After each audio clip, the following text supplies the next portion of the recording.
It's a story of the oscillation between pattern and novelty, between repetition and variation, and how the coevolution of human beings and other animals with psychoactive plants is due to the way that the plants employ and exploit the consciousness, the perception of animals in order to achieve their own reproductive goals.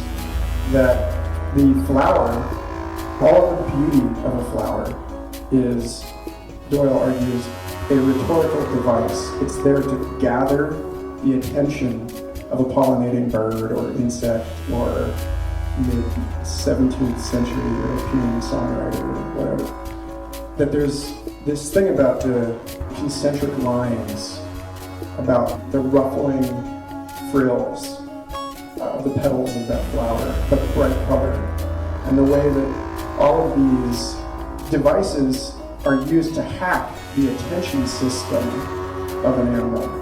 That we pay attention to these differences. As cybernetic theorist Gregory Bateson said, information is the difference that makes a difference. That's the time signature change, or the key change in a piece of music. It's when everyone's talking in a room and then suddenly everyone's quiet at the same time. And how that break in pattern creates an ingress, a window through which, what they call the divine invasion, turns the tennis, divine invasion can enter through that opening. And so that is the seduction. That's the flip of the skirt. The famous Marilyn Monroe image, where again it's that fractal boundary that invites a closer inspection.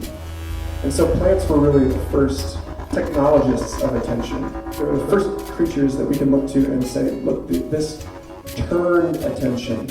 This found a way to exploit this shifting focal point, use it to gather something and to move a creature from place to place.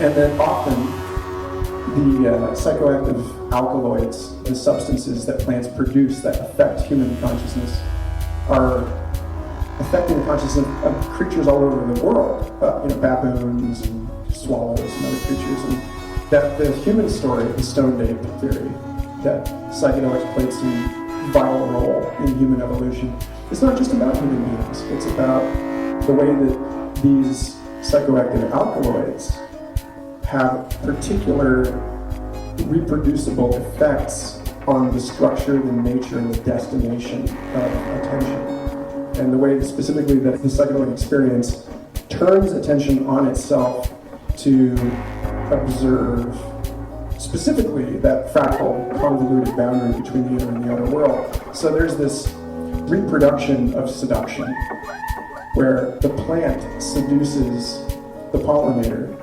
through this inviting bulb or flower. That invitation yields to a deeper invitation, the invitation of the self to empty itself out and make room for the agency, for the will, if you will, of this other. And then the way that this ineffable experience that transcends the naive and basic categories of self and other is then grasped at, played around, danced with, and fumbled in our attempts to communicate it to one another.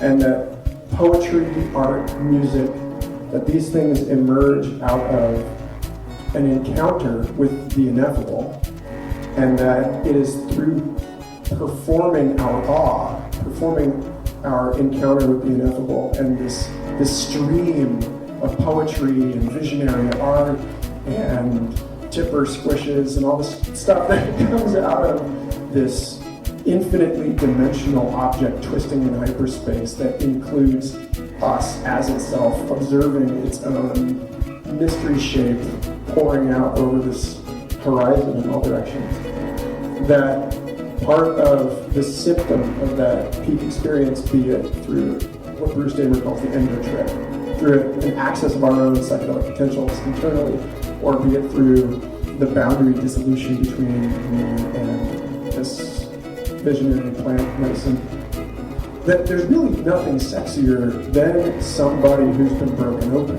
in that way, who is no longer performing in society this constructed boundary between me and you.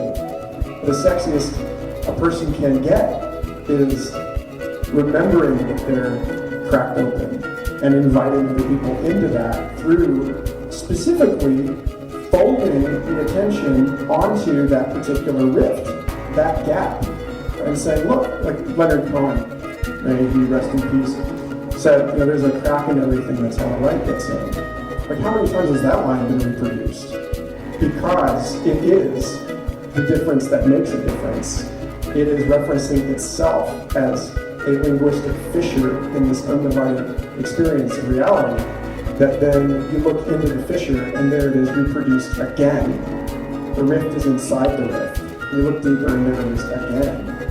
And it's so generous, just endlessly giving us opportunities to encounter and reflect upon this fact that there isn't a place where you can cut the universe without the whole thing coming undone. So there is, Doyle argues, a sexual selection benefit to the visionary experience, that it urges us onward into the inexpressible.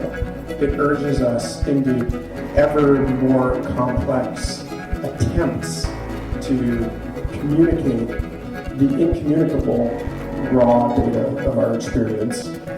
And so you get this thing, which we see in the living world as the weaving of a planetary lattice of fiber optic electronic communications infrastructure that is, in essence, an attempt to throw a net around God.